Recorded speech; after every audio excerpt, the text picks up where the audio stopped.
JD. Ang kwentong ito ay hango sa totoong buhay.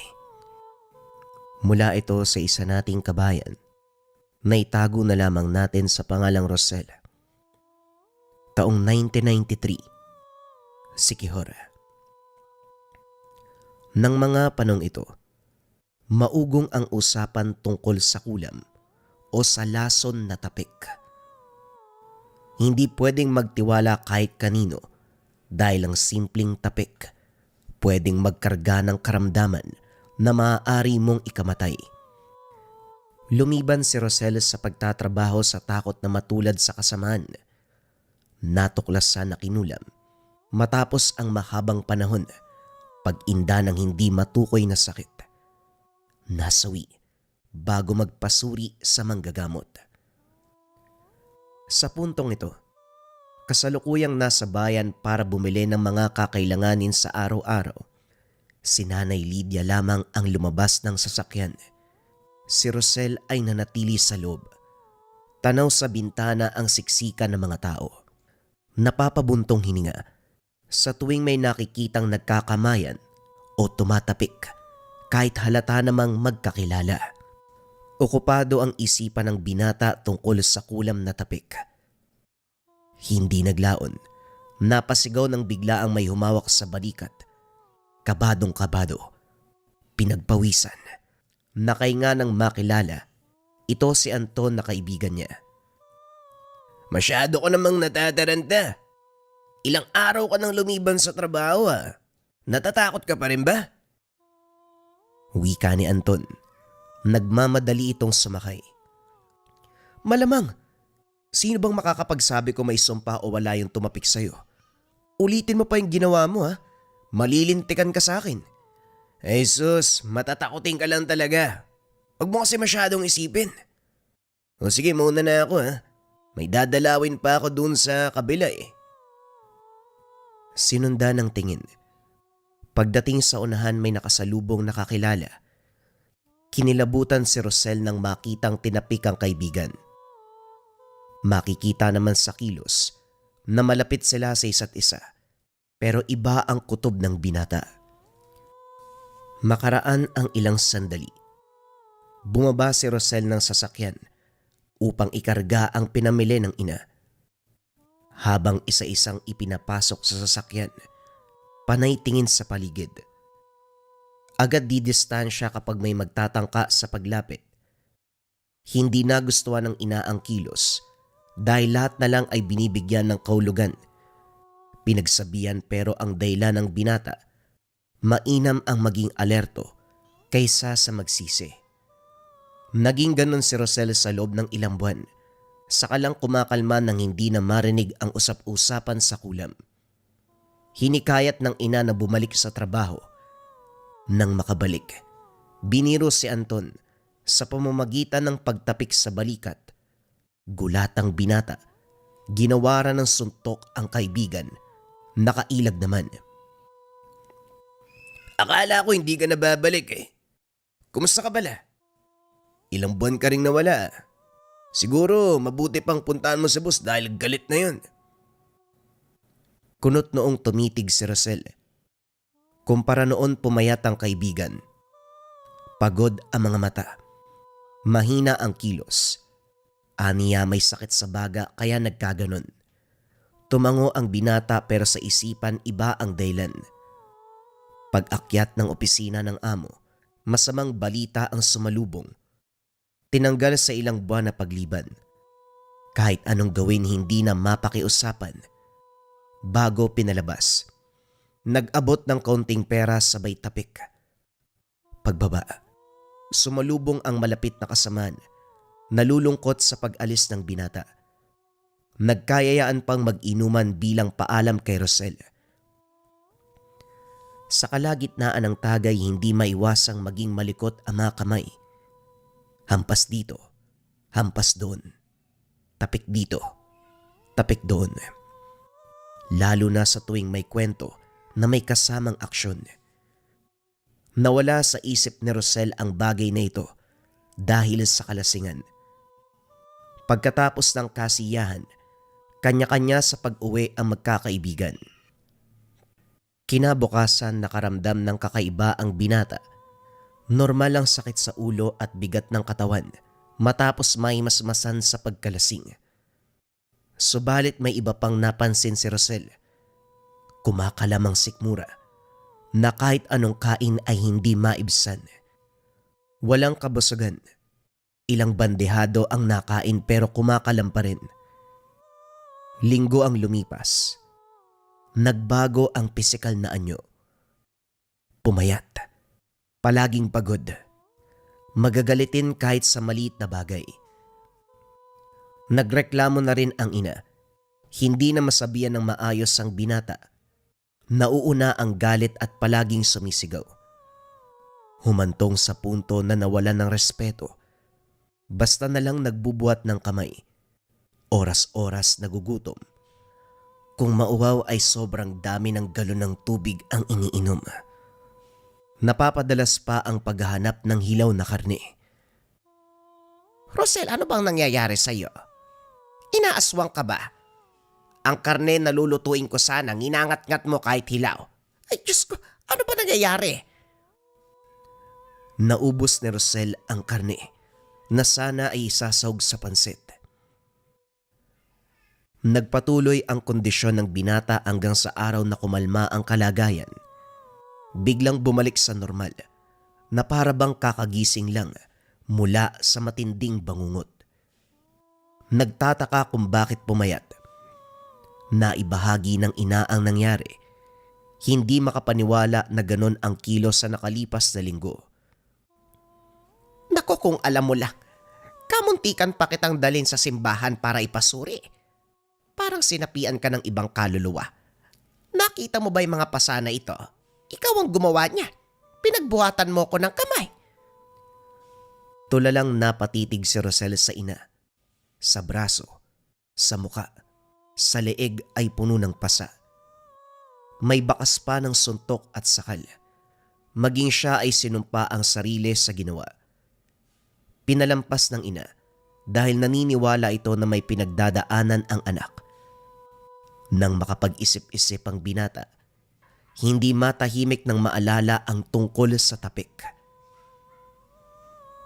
Nay, paano kaya kung nahawaan ako ng sumpa? Kasi imposible naman na magkaganon ako ng basta-basta. Walang anak na nasa wastong pag-iisip, nasasaktan ng magulang niya. Sinabi mo pa kumakain ako ng hilaw na karne. Matinding gutom at uhaw. Paano kung nasumpa nga ako? Paano mo nasabing nahawaan ka ng sumpa? May sumpa ba na nagugutom tapos kakain ng hilaw na karne? Malay po natin, baka yun yung gusto ng mangkukulam o kung anumang uri siya ng nilalang o tao. Hindi ba depende yun sa kung anong nais ng mangkukulam? Aba malay ko, ano bang alam ko sa ganyan? Huwag na nga natin pag-usapan dahil kinikilabutan ako. Mabuti pang magpunta ka ng simbahan, magdasal at magtirik ng kandila. Magpasalamat sa Ama dahil nilubayan ka ng kaluluwang sumapi sa iyo. Napabuntong hininga si Rosel. Para sa ina sinapian siya, pero para sa kanya, malamang sa malamang kulam ang dahilan. Imbis na sa simbahan, pinuntahan ng tahanan ni Anton, subalit naabutan nito sa kalunos-lunos na kalagayan. Butot balat, tulala at hindi makausap.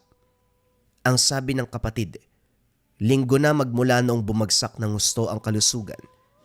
Hindi na kumakain, hindi uminom ng tubig, hindi makaramdam. Buhay nga ito, pero parang patay ang kondisyon.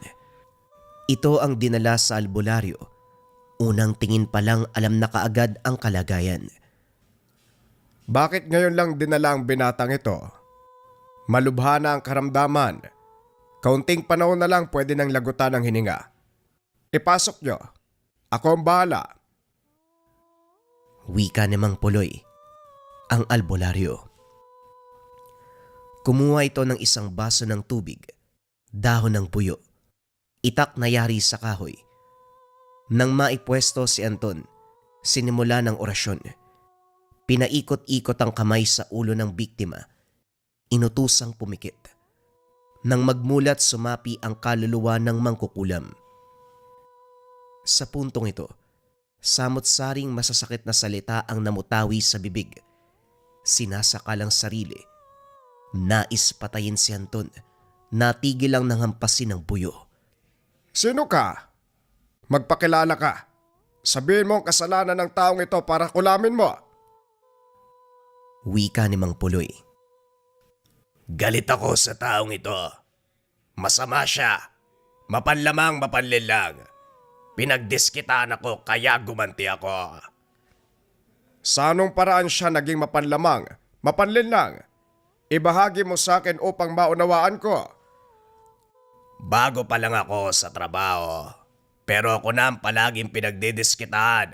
Pinagkakaisahan ng mga magbabarkada sa paunguna niya. No sweldo, kinuha ang pera ko. Binugbog pa ako ng manlaban. Hindi niyo ako masisisi kung ginawa ko ito sa kanya. Ganun ba? May sapat kang dahilan para parusahan ang taong ito. Pero hindi mo ba naisip na sumusobra ka? Pwede ka namang gumante sa paraan na kung ano ang ginawa sa'yo. Bugbugin mo rin. Nakawan mo ng pera. Wag lang ang kulam. Na alam nating lahat na papatay ng tao kapag katagalan. Gusto mo ba talagang patay ng taong to? Bakit naman hindi ko mababawasan ang katulad niya sa mundong ito? Hindi lang ako ang pinagdidiskitaan niya. Marami pa. Pero ako lang ang naglakas ng loob na gumanti. Iho, mabuti pa siguro kalasin mo na ang sumpa. Mag-usap tayo na maayos. Idaan sa pamamaraan na walang masasaktan, walang magdurusang kamatayan. Pwede naman pag-usapan ng lahat ng ito. Ayoko. Hindi ako atras. Walang kakalasin na sumpa. Magdusa siya. Mamamatay. Aray ko! Hindi natapos ang salita ng hampasin ng dahon ng buyo. Ang langis sa pinagbabara nito ang nagdulot ng pinsala sa sumaping mangkukulam. Wala itong nagawa ko hindi makiayon sa gusto ng albularyo. Napilitang kalasin ng sumpa at lubayan ang biktima. Saka lang nakawala sa pagkakasapi ng magkasundo. Bago pinakawalan, 3 beses na ginilitan ng leeg ang itak na yari sa kahoy. Nag-orasyon at ang tubig na dinasalan ay pinainom sa biktima. Pagkatapos ito, kondisyon ni Anton ang inatupag ng albularyo. Maayos na ginamot hanggang sa gumaan ang pakiramdam. Kinausap ni Rosel ang matanda. Manong, maraming salamat po sa tulong mo sa kaibigan ko. May tanong lang ako. Kapag kinulam o kung anumang sumpa, sakit sa katawan lang po ba ang mangyayari? Paano kung makaranas ng matinding pagkauhaw, matinding gutom, tapos kumakain ng hilaw na karne? Posible pa bang kulam yun? Natahimik ang albularyo. Hindi kaagad nakapagsalita. Nagulat si Rosel sa sinabi nito. Mas mataas na uri ng sumpa ang ginawa sa'yo. Yanggaw, gusto kang gawing aswang. Huwag ka na rin magpaligoy-ligoy. Alam naman nating lahat na ikaw ang nakaranas ng sumpa, hindi ba? Si Rosel naman ngayon ang natahimik. Hindi makapaniwala sa narinig. Kinausap ng albularyo kung handa na ba siyang magpasuri. Nakahanda na rin si Mang Puloy na gumamot. Hindi muna nagpasya si Rosel. Pilit pang pinoproseso ang natuklasan. Matapos ihatid ang kaibigan, umuwi siya at kinausap ang ina. Kahit si Nanay Lydia nagulat sa nabalitaan, hindi maisip na kinulam ang anak. Layon pang lahian ng pagkaaswang. Matapos ang mahaba-habang pag-uusap, nakapagpasya na ipagamot si Rosel. Bumalik ang binata sa tahanan ng albularyo. Nang sabihin ang sadya, sinimulan ang proseso. Dahon ng buyo, langis, itak na yari sa kahoy, baso ng tubig. Nag-orasyon ang albularyo, kinumpas ang kamay sa ibabaw ng ulo. Nag-utos na pumikit. Sa muling pagkamulat, Kamalayan ng mangkukulam ang sumapi. Ito na naman. Ano bang problema ninyo? At palagi akong Albularyo, ikaw na naman. At ikaw na naman uli. Ang dami mo palang inagrabyado. Ipaliwanag mo sa akin kung anong ginawa ng binatang ito para kulamin mo. Si Rosel, ayoko sa binatang ito. Ayoko sa presensya niya dahil nakakainis siya. Yun lang. Napakababaw mo. O siya, wag na nating pabain ang usapan. Kalasin mo ang sumpa kung ayaw mong umabot sa punto na magsisisi ka. Sasaktan mo na naman bago. Wala ka rin pinagkaiba sa mga taong kinulam ko. Wala kayong ibang alam kung hindi manakit ng kapwa. Kapag nakitang mahina, gagawan ka agad ng masama. Naisahan mo ko nung una, hindi ako makakapayag na mapasuko mo ngayon. Nilalayo mo ang usapan. Kakalasin mo ba o tatapusin kita? Nanlaban ang mangkukulam, subalit hindi pinayagan ng albularyo. Hinigpitan ng orasyon, ilang ulit ang paggampas ng buyo. Sinabuyan ng langis. Diniinan ang itak na gawa sa kahoy. Umalingaw-ngaw ang daing. Hindi naglaon ay kusa itong sumuko. Tatanggalin ko na. Masakit na. Itigil mo. Kinukumpas ang sariling kamay mula ulo hanggang paa. May sinasambit na kataga ang sumapi hanggang bigla itong nawalan ng malay. Sinundan ng dasal ni Mang Puloy. Nagising ang biktima. Pinabalik ang kamalayan ng mangkukulam para sa paglilinaw. Nangako ito na hindi nagagambalain si Rosel kailanman. Nang magkasundo, pinaalis ng albularyo ang pagkasapi. Bumalik sa ulirat si Rosel. Pagod na pagod ang katawan. Bumagsak sa tabi. Tulala habang nakatitig sa albularyo. Nang mahimasmasan, uwi na sana kaso pinigilan ni Mang Puloy dahil hindi pa tapos ang gamutan. Nakalimutan mo yata na gusto kang yang gawin. Ang ginawa kanina ay para lang kalasin ang sumpa ng kulam. Ngayon ang prosesong isusunod ay ang ritual sa pag-alis ng yanggaw. Nasa kaloob-looban mo pa ang sumpa ng aswang. Yon ang sisikapin nating mailabas sa ngayon. Huwag kang mag-alala. Alam kong pagod ka pa kaya bibigyan kita ng sapat na oras para makapagpahinga. Dito ka lang sa tahanan. Mahabang oras ang ginugol ni Rosel sa tahanan ng albularyo. Sumunod ang ina sa pag-aakalang may masamang nangyari. Pinaliwanag ni Mang Puloy sa ina ang kaganapan. Wala itong reklamo. Nang maibalik ang nawalang lakas, tinawag ng binata ang albularyo para simulan ang panggagamot.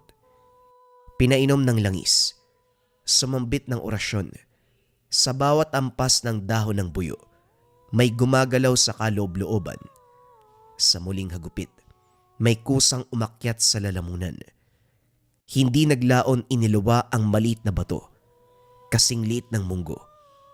Nag-orasyon muli si Mang Puloy. Inihipan ng dasal ang baso ng tubig at saka pinainom. Nagmamadali sa paglabas para ilibing ang bato. Dito nakaramdam ng ginhawa si Rosel. Gumaan ang katawan. Maayos ang galaw. Kumpara dati na kinakapos ng hininga. Biglaan pa ako mapagod. Manong, ligtas sa po ba talaga ako? Baka mamaya bumalik yung karamdaman ko ha? Ligtas ka na, iho. Wala ka nang dapat ipag-alala. Sino po ba yung mangkukulam? Kilala niyo po ba? Gusto ko sana siya makausap para malaman kung ano yung nagawa kong mali. Para po kasi sa akin, naging mabuti naman ako sa kapwa ko eh. Paminsan ang dahilan ng pagkapahamak ang pagiging mabait. Kahit wala kang ginawa, may pagkakataon pa rin na malagay ka sa peligro. Ang mga sumasamba sa kaliwa, minsan nang bibiktima na lang bigla. Maiinis lang sa presensya mo. Siguradong gagawan ka kaagad ng kasamaan. Mabuting tao ka man o hindi, mapapahama ka pa rin talaga. Pero kilala niyo naman po yung mangkukulam, di ba? Gusto ko lang kasing malinawan. Naalala mo ba nung kumalam yung sikmura ni Anton? Narinig mo yung boses, hindi ba? Hindi ka ba pamilyar doon? Inalala ni Rosel ang sandaling pinagamot si Anton. Hindi makapaniwala nang matukoy ang boses si Celso. Ilang buwan pa lang itong nakakasama sa trabaho. Mapapansin na tahimik, hindi nakikipaghalubilo. Si Anton sa kabilang banda, likas ang pagiging loko-loko. Hindi nagulat nang isiwalat ng mangkukulam ang dahilan. Subalit hindi malinaw sa kanya kung bakit maging siya ay nadamay. Para sa binata, masyadong mababaw ang dahilan dahil lang sa presensya niya. Pinuntahan sa bodegang pinagtatrabahuhan. Sa sandaling nagkatitigan, nagmamadali sa pagtakbo si Celso. Hinabol, kaso hindi naabutan. Sumuot kung saan-saan, hindi nasundan. Nagtanong ng tirahan, natuntun. Pero nang makita siya ay nagmamadali naman sa pagtakas. Napagod kakahabol kung kaya't tumigil. Nag-iwan ng sulat sa tahanan nito na gusto lamang makipag-usap. Lumipas ang araw. Bumalik si Rosel subalit sarado ang tahanan. Walang senyales na may tao. Natagpuan ang sulat sa eksaktong pinaglagyan. Nagbitiw sa trabaho kaya hindi nawala ng pag-asa. Humingi ng tulong kay Mang Puloy kaso wala itong magagawa. Hindi mapapatawag sa pamamagitan ng pagsapi dahil walang biktima. Pinayuan na lamang siyang wag maghabol at baka balikan pa uli ng kulam. Sa takot ni Rosel, nakinig na lamang sa albularyo, kinalimutan na lamang ang tungkol dito. Isang araw, naimbitahan ang mag-ina sa kaarawan ng kaanak na mayor. Malaki ang salo-salo. Marami ang imbitado. Nagkatuwaan, nagkasiyahan, inuman at kwentuhan. Sa dami ng tao hindi maiwasan ang siksikan. Sa tuwing babati sa isa't isa, naroon ang kamayan, tapikan, yakapan. Bumalik ang takot ni Rosel sa tapik, subalit minabuting kumalma.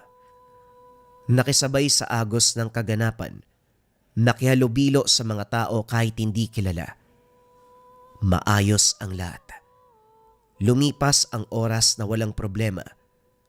Pag-uwi ng tahanan, reklamo kagad ni Nanay Lydia ang bumungad. Hindi masyadong pinansin ni Rosel dahil natural mapagod mula sa lakad. Kinabukasan, iba ang kilos ni Nanay Lydia. Kalabis ang pagod. Kaunti ang kain. Lumiban sa pagpasok sa munisipyo. Hindi na kaya pang bumangon. Hindi rin ito naasikaso ni Rosel dahil natanggap sa buong trabaho. Pag-uwi kinagabihan, naabutan itong nanghihina. Nagrereklamo pa na may naririnig na boses. Tinatakot siya ng mga bulong. Oras na kaya hindi magawang lumabas para magtungo sa albularyo. Sa pagmamasid sa ina, balisang balisa. Malikot sa higaan, bumangon panay silip sa bintana, bigla pang sisigaw. Hindi naglaon lumala ang kalagayan, sinasakta ng sarili. Ganon ang sitwasyon sa loob ng ilang oras. Natigil ng biglang mawalan ng malay. Kinabukasan, sinugod sa tahanan ng albularyo. Pagkatapos ng pagsusuri, inamin ni Mang Puloy na kulam ang dinaramdam ng ina. Kagad isinagawa ang proseso. Nagulat dahil sa ikatlong pagkakataon, narinig ang boses ng mangkukulam. Aba, ikaw na naman. Grabe, parang hindi ka na nadala sa binigay kong parusa. Gusto mo yata ng mas mabigat. Magaan lang yung pinataw ko sa pag-asang susunod ka sa usapan. Kaso mali yata ako ng ginawa eh. Ano naman ang rason mo para kulamin ang taong to? Nagkita kami sa isang salo-salo. Pinuna niya ako. Nilait kaya nagalit. Isa pa, nalaman ko na anak niya si Rosel. Galit pa rin ako sa taong yun dahil matapos ang pag-uusap dito, hinabol pa niya ako. Ayaw niya akong lubayan. Kung nandito ka lang sa malapit, pinutol ko na ang dila mo. Napakababaw ng rason para kulamin ang tao. Ang dapat mong gawin, magbago ng ugali. Nandadamay ka ng iba. Pwede namang baliwalain na lang. Maliit na bagay, pinapalaki mo. Para sa iyo maliit. Pero para sa akin na nakaranas ng kalupitan nila, hindi. Hindi mo alam ang pinagdaanan ko, kaya wala kang karapatan na manghusga. Baka gusto mong... Ano, kukulamin mo rin ako? Tapang-tapangan ka. Hindi ka namang kalakasan. Yang galit-galit na yan, pwede mong palampasin. Ang sarap mong tirisin. Kalasin mo yung sumpa. Bilisan mo. Bumalik na naman tayo sa usapan, tanda. Makikipag-ayos ka sa paraang nais mo. Paano kung sa puntong ito, kagustuhan ko na ba na sundin mo? Ang lakas ng loob mo. Makapal ang muka. Ako nagpatawag sa'yo kaya ako masusunod. Ano man ang sasabihin ko, gagawin mo. Alam mo mangyayari kapag sumuway ka, hindi ba? Sige, gawin mo. Malalampasan ko pa rin ang ipapataw mong parusa. Kabisado na kita, albularyo. 2 beses mo na akong pinarusahan, kaya sigurado kung makakayanan ko yan, ano man ang ibibigay mo. Naghahamon ka pa. Sigurado ka bang kaya mo talaga? Paano kung sa pagkakataong ito mamatay ka? Kuha ko sa'yo. Kalasin mo na lamang ang sumpa. Huwag mong gambalain ang biktima. Hindi mo ako mapapasunod, albularyo. Hindi. Aray ko. Ang sakit. Naubos na ang pasensya ni Mang Puloy, kung kaya't pinatikim ng lupit ang mangkukulam. Ang itak na yari sa kahoy, binulungan ng dasal. Pagkatapos ay itinarak sa hita ng biktima. Sumigaw ng sumigaw. Nakiusap na itigil. Hindi huminto si Mang Puloy.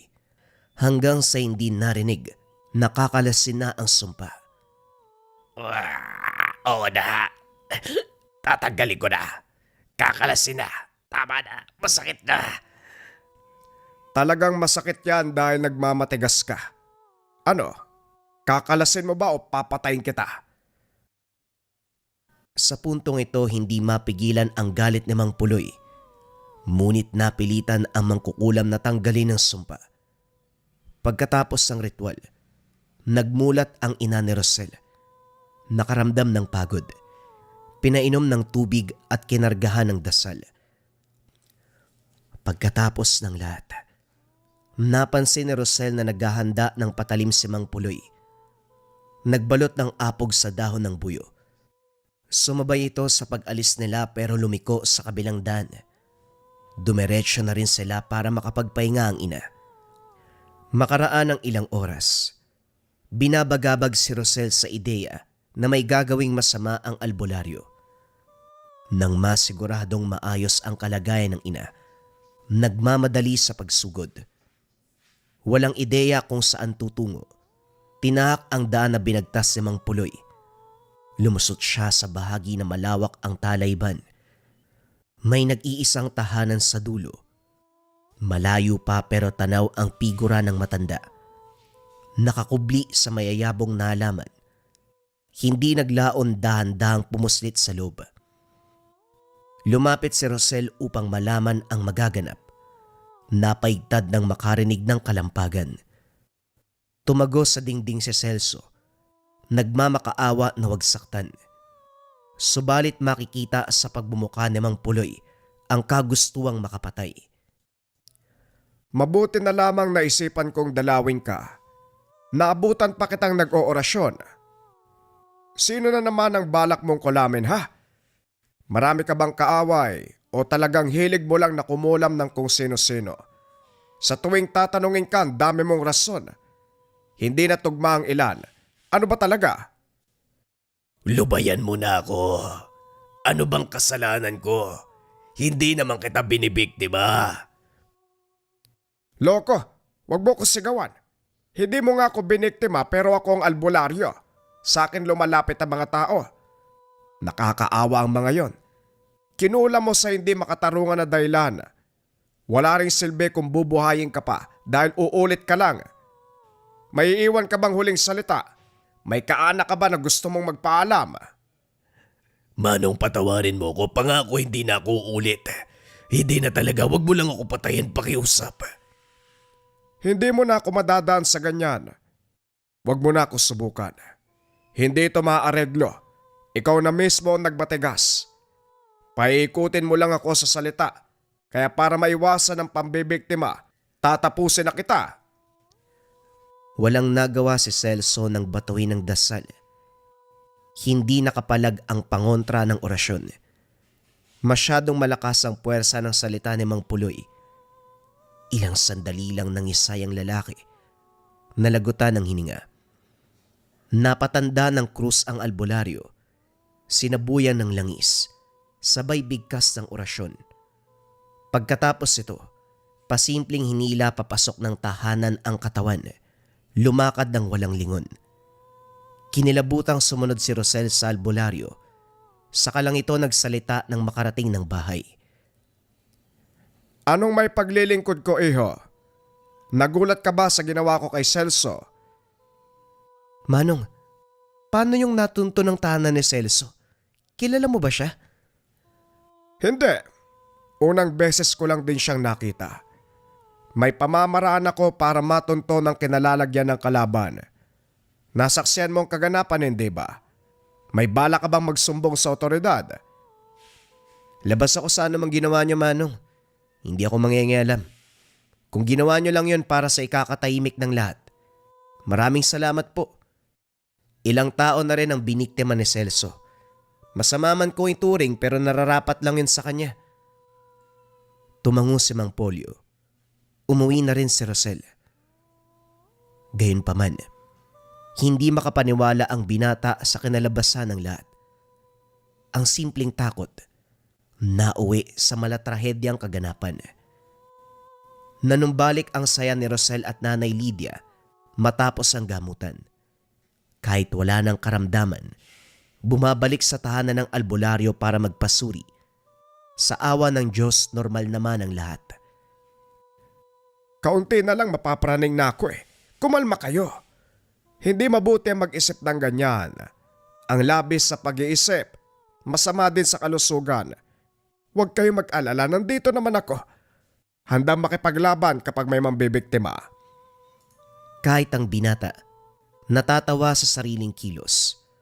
Kaunting karamdaman ay tatakbo kagad sa albularyo. Ngunit ganun pa man, malaki ang pagpapasalamat dahil nandyan ang albularyo. Isa lang ang natutunan niya. Sa kabila ng matinding takot sa mga kababalagan, sa kabila ng matinding takot sa mga sumpa, may mga tao na pinapadala ang amang maylika upang tumulong sa mga nangangailangan, upang umagapay sa mga takot na nararamdaman. Malaki ang pagpapasalamat ng binata na may mga tao na kagaya ng matanda. Mga albularyo, na handang makipaglaban sa sumpa, na handang ialay ang buhay para sa iba. Nung sinuot yung marahuyo bracelet ng isa nating kabayan, na ospital kinabukasan yung nangungulam sa kanila. Nangyari yung patotoo mga kabayan during live stream natin. Isa sa mga kabayan natin yung nagpatunay sa bisa ng marahuyo. Nung una, medyo nagdududa pa sa bisa ng marahuyo natin pero nung napatunayan yung bisa, sobrang dami niyang message during live stream. Sobrang laki ng tiwala sa marahuyo bracelets natin. Biruin yun mga kabayan. Kinabukasan, na ospital kagad yung nangungulam sa kanila. Ang bisa kasi ng marahuyo bracelet natin ay depensa espiritual. Kontrakulam, barang, tigalpo, palipadangin, usog, o namang masamang uri ng sumpa. Pero bakit na ospital kabayan kung pang depensa to? Nandito rin kasi yung rebuelta o sumbalik. Kung ano man yung sumpa na ibinigay sa inyo, ibinabalik doon sa taong nagbigay. We have 2 colors available, glossy black and brown. Kung interesado kayo dito sa Marahuyo bracelet natin, i-visit nyo lang yung shop ng Lika Merchandise or tignan kung may yellow basket dito. Kapag wala, pakisearch na lang Lika Merchandise kasi mabilis ma-out of stock to. Yan lamang mga kabayan, mag-ingat sa mga scammers.